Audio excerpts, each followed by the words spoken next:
Hello and welcome to Kits and Wagers, a RotoWire fantasy soccer podcast brought to you by So Rare. Are you looking for NFTs that are both fun and have actual utility? Try So Rare, the largest NFT-based fantasy game. You can collect, trade, and compete with officially licensed digital cards of soccer players from over 180 clubs on So Rare. That's SORARE.com. I am Zdroik, soccer editor at RotoWire, joined by Chris Owen, writer at RotoWire. Chris, you got the new digs, you got a new studio here behind you. You got your full US right now. I sure do. Yes.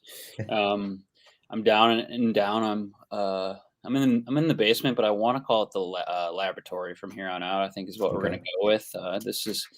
It's not totally complete, but looking to get another TV down here maybe, and just a general spot to watch a lot of soccer, some NFL, future basketball.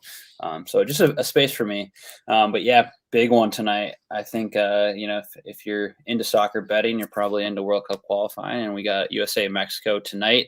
For us here on the on the continent known as North America, that's about as big as it gets for us, I guess.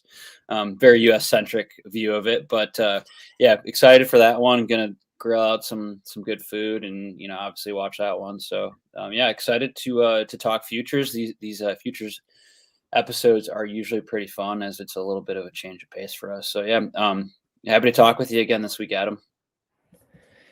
Yeah, change of pace. I changed the graphic up, so going a little crazier than usual. But I guess it's my kit here. I'm going back to my roots. High school, Oh, Pure West, woo. number 17. Just breaking this out. I still have it for some reason. I don't know, but this is the one time I'll wear it in I don't know 20 years, I guess. Were you a young Dirk Kite in that 17? um, Just sure. That's a what we'll call it. workman-like striker who could find the back of the net. I can't say the exact reasoning for 17, but I guess dirt kite, maybe, I moved around central midfield, outside midfield, so I played a few different spots, but score the random goal here and there. Maybe not the scoring prowess of kite, though, I'd say. It didn't look pretty, but he got it done, and maybe that's how he would describe your game. I don't know. I guess I'll agree with that. I can't Or, argue that one. or are Doesn't you look pretty, but got it done. a more modern day Kevin De Bruyne potentially in that 17? That's a stretch, but okay. But Premier League here. So let me pull up the table here if you're watching on YouTube. I guess we could first go over, just so we're doing these, we've done these once a month for every international break. I think the main thing here is I just want to point out, like all the success we're having on this podcast because the stuff we're saying is actually correct. Maybe even more so correct than what we're saying on a weekly basis. Maybe that's a good thing. Maybe it's a bad thing. Who cares? But just looking back here, so a month ago, I guess a month ago, 2 months ago, we talked about Norwich to finish bottom. So 2 months ago, they're plus 250. Last month, plus 105. Now they're plus 160 roughly at some sites to finish bottom of the table. Chris, last week I just listened to the pod before this one. You specifically pointed out West Ham to finish top six. That was plus 250 at the time. Now minus 150. I don't know. Just look at all these positive plays we got. I also mentioned Southampton. Even before that JWP suspension, that was plus 400 to finish top at the table. Now it's plus 175. I mean, we can't get any better than this, can we? Yeah, this is about as on point as we have been. The Norwich one just seemed like from the beginning of the season, that's like one that you really had to key in on. What's changed from their last time in the Premier League? Not really much. Now they're out of their manager. I don't see those odds getting any better for us. I don't know. From what do we say, 250 to 105 in the September international break, and now 160. Like, are they going to start? I mean, I guess they did win their first game of the season last week, but I don't know that we're going to get those odds any better. And at minus 160, you're not really getting good enough odds to bet on that one. And then West Ham, they look like a bona fide top four team. Obviously, big win last week against Liverpool, but they look really good and David Moyes has done a heck of a job. And then Southampton, top half now plus 175.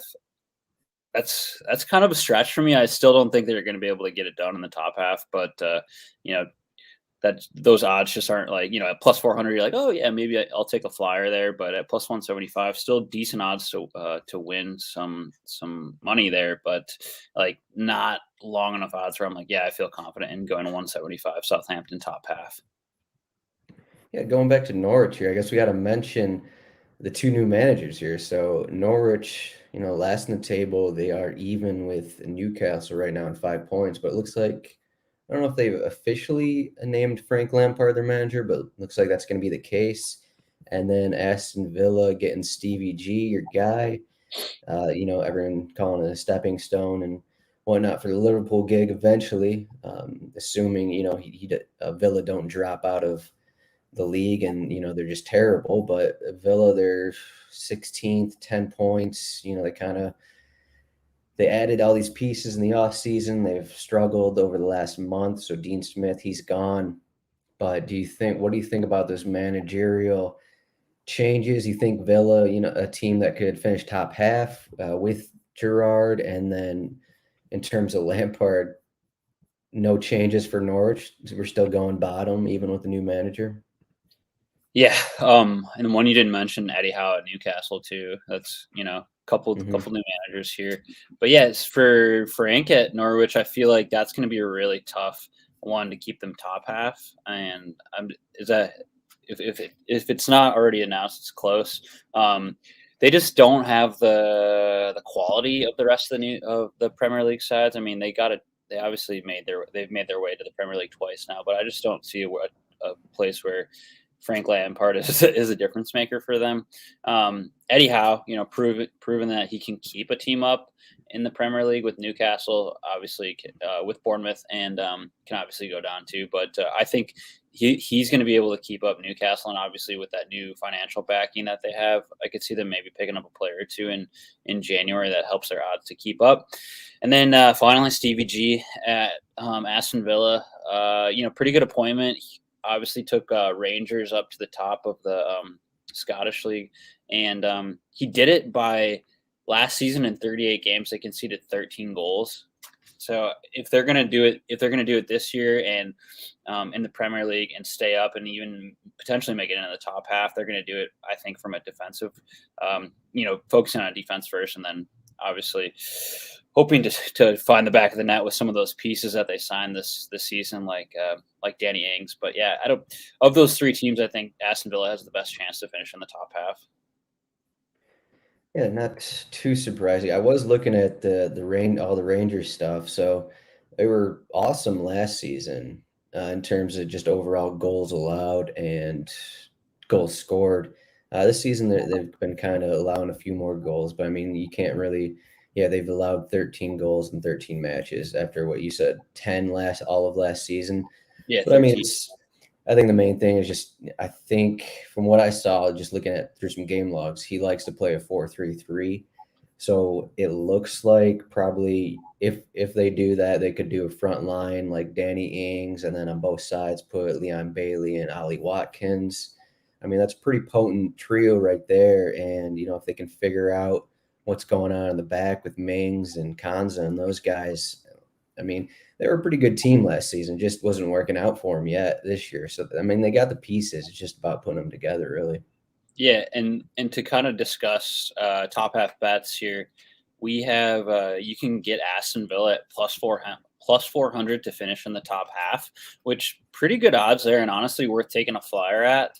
Last season they finished, they finished last season 11th. They were 4 points off 10th, which was Everton, and then 4 points off Leeds. So, season before they barely made survival. Last season they were a bit better. This season they've definitely added quality from players, and I don't know.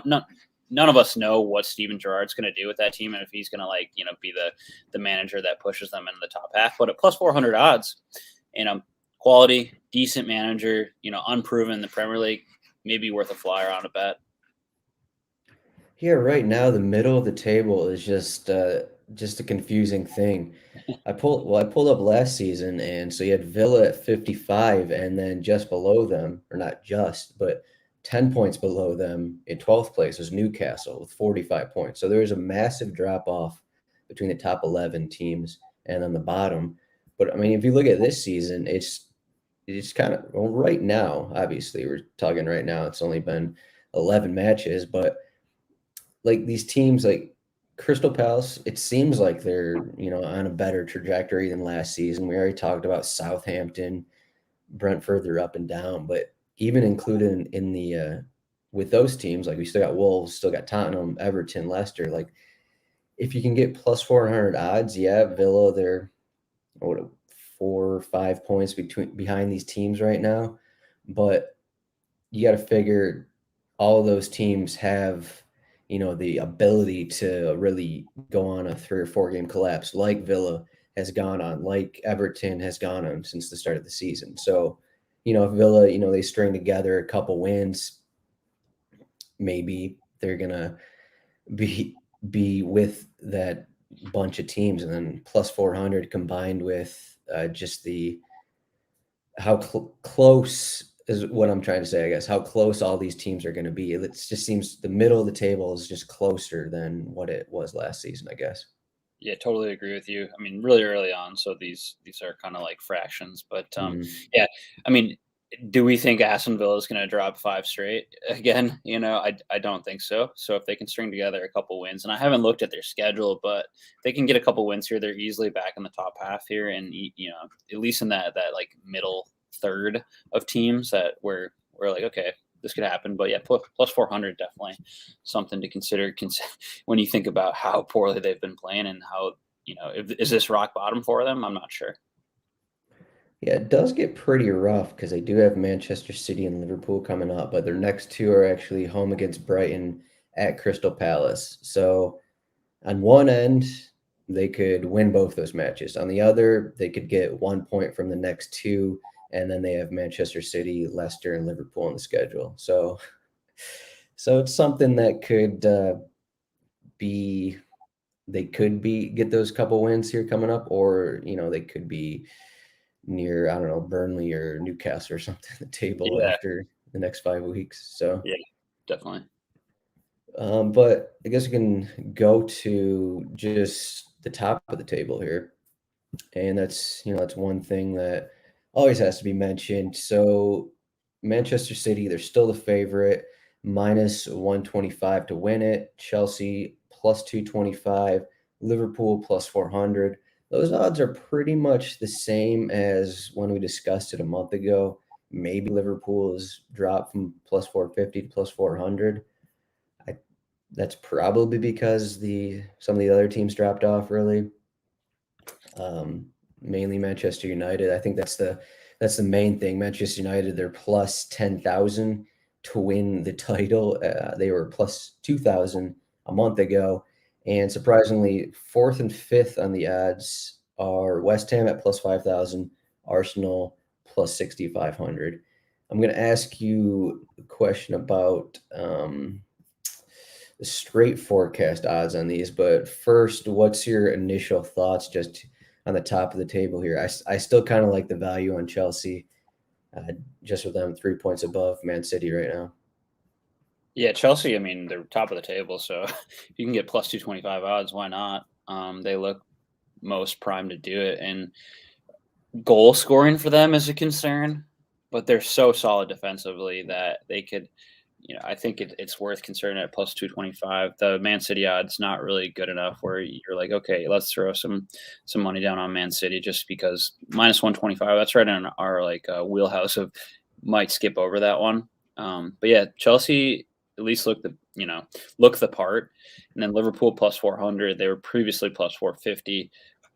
I could see it, but they're really gonna squad depth is being tested specifically in the midfield, and then come January when we're missing Sadio Mane, Mohamed Salah, I think they're going to have a really tough time to try and to at least win the league. I think top four shouldn't be a problem for them, but that's traditionally where we've really seen them struggle. So if you are if you're a Liverpool fan, maybe chuck go plus 400. But if not, I just don't think they really have a good enough chance to win it.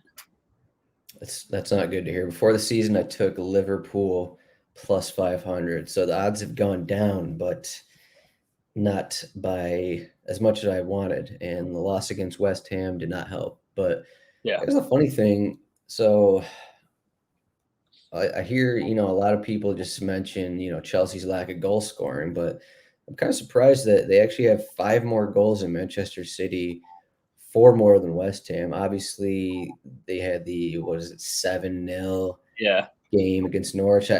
Obviously, that helps, but I mean, it's not like these other teams don't have, these easy matchups where they go off for tons of goals, but, it's still, I think Lukaku's going to come back after the break, so that's going to help. And Pulisic, he's getting there. And I don't know, like you said, I think the difference between Chelsea and Liverpool just is Chelsea's depth. So, like Hmm. they've dealt with Conte injuries, but they really haven't had a problem. Like they have Jorginho, they have Kovacic, they even are playing a Loftus Cheek who, he was a regular for Fulham last season. Like he knows how to play in the league, and he's like their fourth midfielder, and that's not even talking about Saul, who they brought over from Atletico, and like he's not playing, but if if they have 4 midfielders that get hurt, like, oh, hey, here's Saul. He looked terrible in his first start, but he's a veteran that they can just bring in. And I Yeah. think that depth is definitely something you'd look at for these plus 225 odds to win it. But as I said before, so I pulled up, it's called Straight Forecast. I found these at William Hill, which is, looks like I think they have a deal in the States for Caesars. But so you can bet on, the 1-2 finish. So Manchester City to finish first, Chelsea to finish second is plus 220. I think both of us are kind of leaning on, well, maybe I don't know about your thoughts, but Chelsea, if you turn that around, Chelsea to finish first, Manchester to finish second, plus 333. And based off your thoughts, maybe they aren't what you want to happen, but you already suggested Liverpool may not be a team you want to bet on to finish top 2. So just looking at those plus 220, plus 333, have any interest in, taking the exact 1-2 finish there? Yeah, the plus 220 was City winning it, and Chelsea getting second is the most appetizing to me. I think City. You mentioned, Chelsea's got incredible depth. There's no team that's deeper than Manchester City.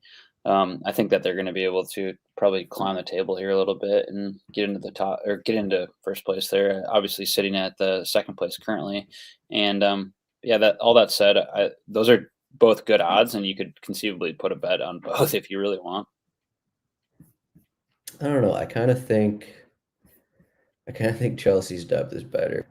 Just I don't know. I think, Man City's immediate depth, you're just looking at, the guys that don't play every other match like Mahrez and Sterling. Like you have those guys, and even Gundogan hasn't been playing as much because Bernardo Silva's been starting.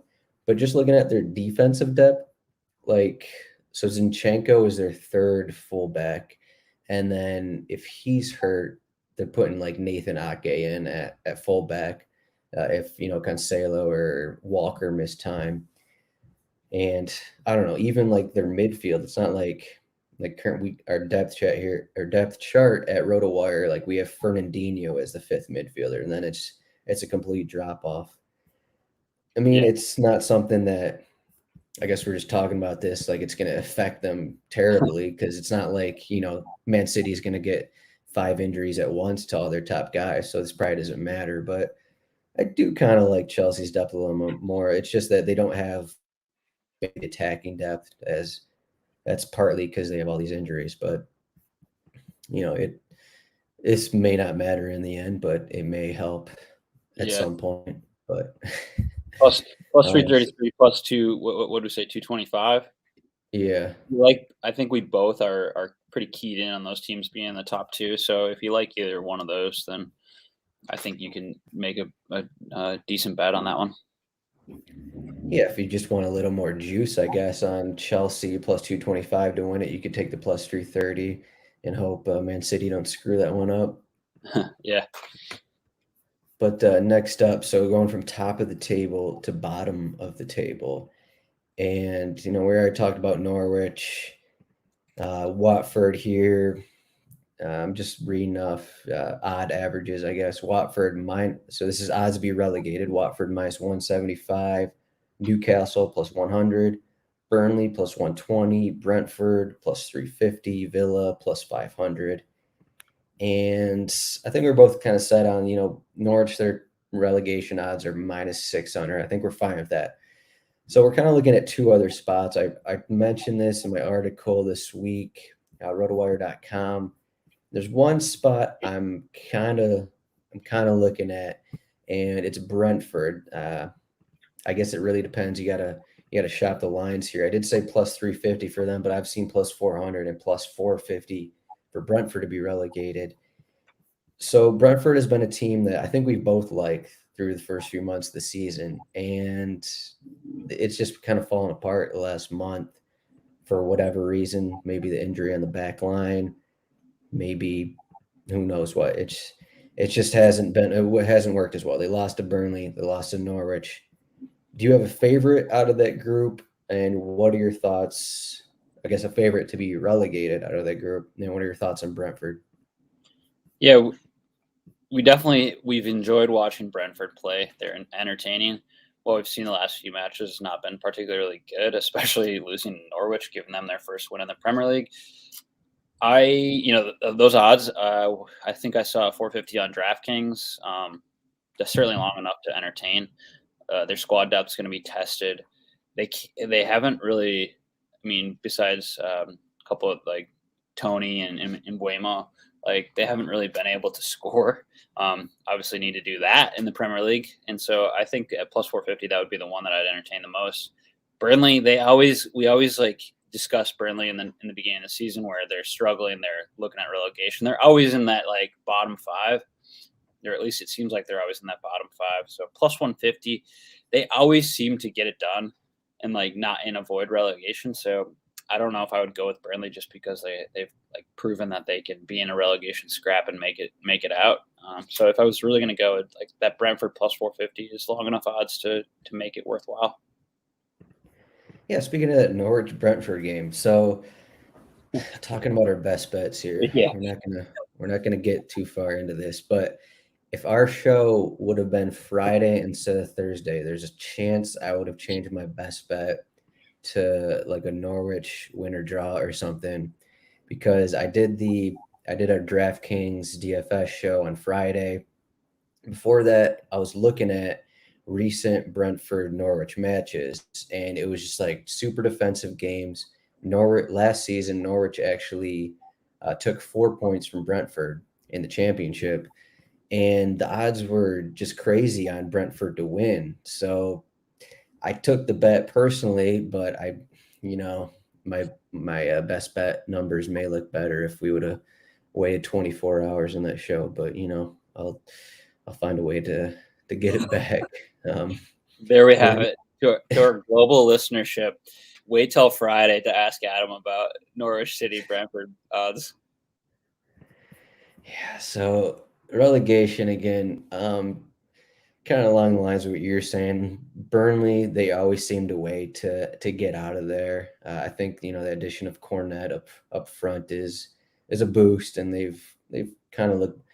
They still only have 8 points, but I think they just beat Brentford, and then they took a point at Chelsea. And like we said with Newcastle, like you got to think they're going to add a bunch of add a bunch of players in the transfer window, so it's hard to see them getting relegated with a new manager. I'd say even Villa is in that range. So like we're looking right now, Brentford, Watford, Norwich to be relegated. And like if you can get Brentford at plus 450, that kind of makes a lot of sense. I didn't look around to see if you could actually pick the exact three teams to be relegated, but that would be an interesting number. I'm sure that would be I don't know, plus 1,000 or something if you picked all those teams to be relegated. But Brentford just seems like the reasonable choice there. despite how good they looked in the first 2 months of the season. I think that's it for, I guess. We really haven't talked about top half odds or anything. Do you have any top half, bottom half thoughts there? Yeah, we mentioned Aston Villa at plus 400 to be in the top half.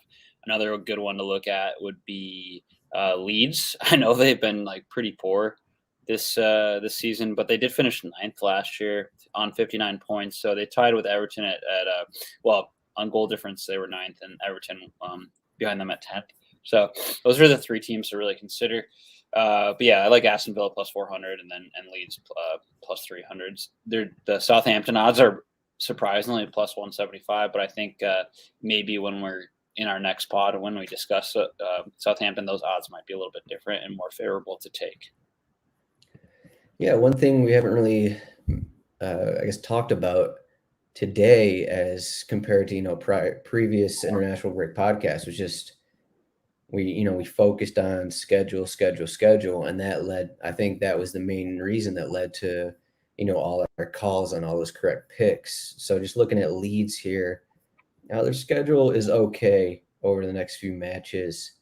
The problem is Bamford, he does not have a return date, so that does not help. But at Tottenham, at Brighton, two pretty difficult matches. Not overly difficult, but given how Leeds are playing, pretty difficult. But those are followed by home against Crystal Palace, home against Brentford, and then at Chelsea. So we could look at those plus 300 odds to finish top half, or you could wait and maybe they're going to lose three of those next five, and it could be looking at plus 400, plus 450 or something in beginning of December for them to finish top half. So again, I guess just look at the schedule when you're making these bets. I think that's the main takeaway. I think the only time that it didn't really work for us was, well, not that it didn't work, but I remember talking about Liverpool and waiting to take their odds, but their matches have been just kind of, I don't know. They've won games that the odds were even in, and then they've lost games in which they're favored, kind of thing. So that kind of changes the odds. I think that last podcast must have been right before that Manchester City match. It was right after it, I believe. The Liverpool Manchester City game, they drew 2-2, and then that was we were discussing their future schedule. They had at Watford, they won that one. At Man United, they won that one, and then drew Brighton 2-2, and then lost 3-2 to West Ham. So 1-2, drew one, lost one. So not really enough to like change the odds from what they were. And I think those odds didn't really change because Manchester United has dropped off, West Ham has raised. So we saw the West Ham odds, really come up. And Arsenal, who we talked about in the first pod, and we were talking about Mikel Arteta, but they've played really well. I think they're unbeaten in 6 or 8, maybe. Yeah, playing really well. So I think that's when we last discussed Liverpool, is when they had those 4 kind of tough games, and odds haven't really changed much. Yeah, the funny thing on Arsenal, 13 goals scored, 13 allowed.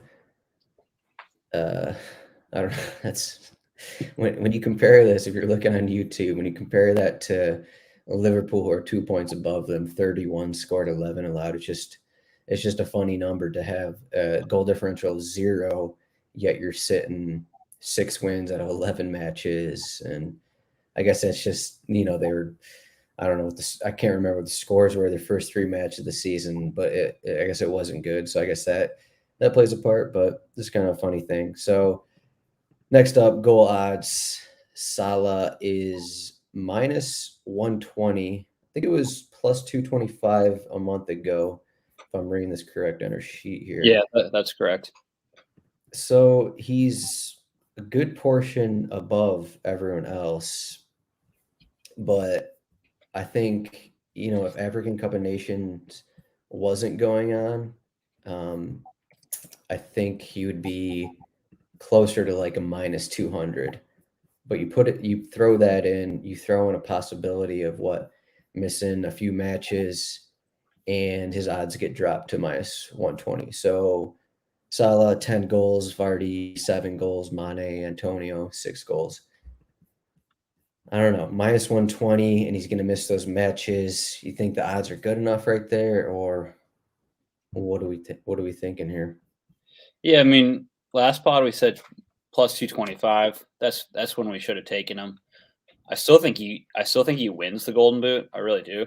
Only going to miss 3 to 4 games, and then depending on what Klopp does with like his fitness, giving a little rest or not, he might miss potentially 4 to 5 games. I'm not really sure what he's going to do in that regard, but the time to take him was like last month, not now. Minus odds. But yeah, there's a couple other people out there that are interesting. I Similarly to Salah, Sadio Mane being in the Africa Cup of Nations, he's plus 1,800. Going to be really tough for him to beat Salah, at least even on Liverpool. But a couple other people like Jamie Vardy plus 1,200 could benefit from that. Ronaldo plus 600. I mean, the guy is single-handedly keeping Manchester United afloat right now, I feel like. And then Michel Antonio at plus 2,200, who's been really fun to watch. I think that would be like a long odds type of bet. And those are probably my biggest ones that I'd entertain. We really haven't seen the best out of Harry Kane.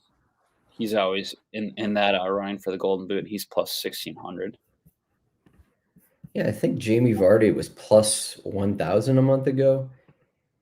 He's still, second with those 7 goals, but then, I dove into his numbers, and he doesn't have a shot on target in his last 3 league matches, which is interesting, considering, how was that? Certainly concerning not to see the Vardy party taking any shots on goal or shots in general. Yeah, it's not like they've been. Well, I guess they kind of were struggling, but he only played the first half in that Brentford match, that one match while I was in Spain, so I kind of missed that one. But yeah, it's so I still have the Ronaldo under 21 goals, I think, for the season. So if you don't have that bet, I would consider Ronaldo at the plus 600. Just looking where he's at right now, 4 goals, 6 behind Salah, but I don't know. You got to think United, they turn things around, and when they turn things around, you got to think Ronaldo's the guy scoring goals, and he scored a few more goals in Champions League, and he's always gonna get shots on target, I think, and when you combine that with Salah missing a month roughly of action, I don't know. Plus 600, this might be the best you'll get on Ronaldo for the rest of the season. Like over the next 5 matches, they have Watford, they have Norwich on the schedule. So, I mean, those could be matches where, he's busting out a hat trick. So if that happens, that's going to be moving to plus 200 odds pretty soon. So, yeah, no, I completely agree. And I did mention I want to retract a statement, but Harry Kane at plus 1,600, he's got 1 goal on the season. He's 9 back of Salah. That feels like too many goals to make up to win the Golden Boot. Yeah, when I was writing my article, I also saw Lukaku as 1 too, and I was like, oh, well, I don't want to take him at whatever odds he was at, plus 750 he's at. It's like I have no interest in taking plus 750 odds right now, 9 behind Salah. It's not like Salah is going to stop scoring. That's the thing. Like he's still going to get up to, around 20 goals, even if he misses a month. So like these guys still have to score 20 plus goals if they want to win this award. So it just depends if you want to take that minus 120 with African Cup of Nations coming up. So yeah, definitely. But yeah, I think that's it. We covered the table. We covered what we liked in terms of futures, along with some Golden Boot odds. You have any other thoughts? Not really. Always fun to do these international break pods. A good change of pace from the week in, week out grind of the Premier League, and good to kind of try to play Nostradamus here and predict the future. But really fired up for this USA Mexico match. I got the Clint Dempsey jerseys, ready to go. Maybe get some good food going, and hopefully, the U.S. comes away with a win. But most importantly, hopefully, we see a really good game, as those games usually are pretty cracking. Yeah, so we got USA to win plus 185. They are underdogs. Mexico are plus 160. USA to score first plus 110. What are your thoughts here on these odds? USA plus 185, book it. Okay. All right. Plus 185. That is the best bet for the international break. We won't put it on Chris's record if it doesn't happen, but if it does happen, maybe we will put it on the record. Well, we'll see what happens. I'm putting it down right now. It's going on my record. Okay. All right. Well, we'll add USA plus 185 to Chris's record. And that is it for the International Break Show. If you're watching on YouTube, like and subscribe to our channel. If you're listening, please rate and review. Yeah, that's it. Game week 12 next week. Unclear when our show will be, but it will happen at some point next week. Chris, thanks for joining me. Also, thank you to So Rare for sponsoring the show. And we will see everyone next week. Have a good weekend.